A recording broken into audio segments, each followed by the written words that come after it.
আসসালামু আলাইকুম রহমতুল্লাহ। স্বরচিত কবিতা আবৃত্তি করছি। কবিতার নাম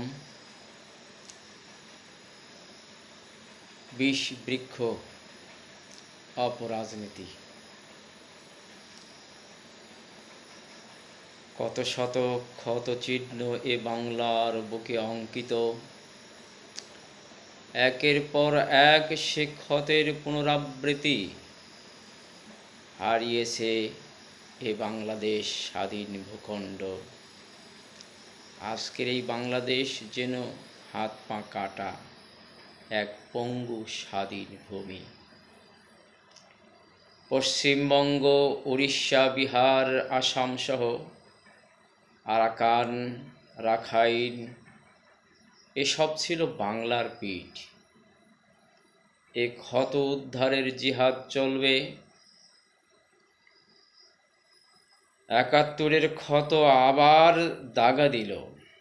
একটি রাষ্ট্র ভেঙে হলো দুটি, তবুও ভালো একটি স্বাধীন রাষ্ট্র পেলাম তো।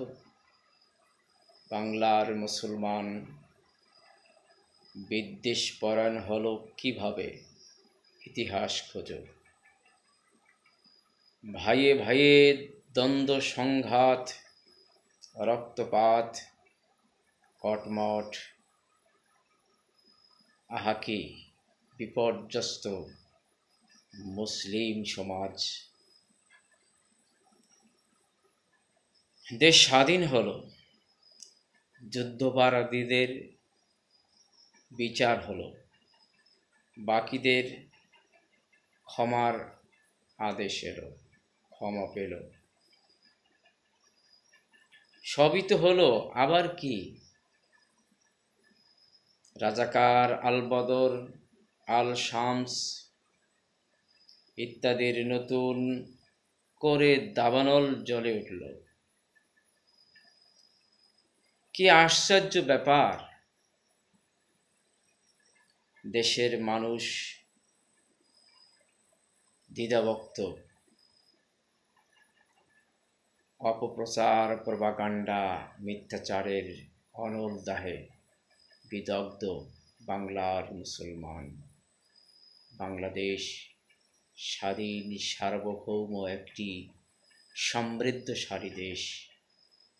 সেই দেশের মানুষের সুখ, শান্তি, নিরাপত্তা বিঘ্নিত হলো। দেশের মানুষকে বিভক্ত করে পুরোদমে চলে অপরাজনীতি। স্বার্থ ও ষড়যন্ত্রের ধার করা বীজ রোপণ করে দেশের অলিগলি ছাউনি দিয়েছে অপকৌশল ও হীন চক্রান্তের বিষ বৃক্ষ। তবে মনে রেখো, আমরা জেগেছি। ওই বিষ বৃক্ষের সমস্ত দাঁত উপড়ে ফেলব শিকড় থেকে। বাংলার মাটি ইসলামের ঘাঁটি। এদেশের তাওহীদি জনতার ঈমান পরিপাটি। সমস্ত অপকৌশল, অপরাজনীতি পুঁতে ফেলে দেব।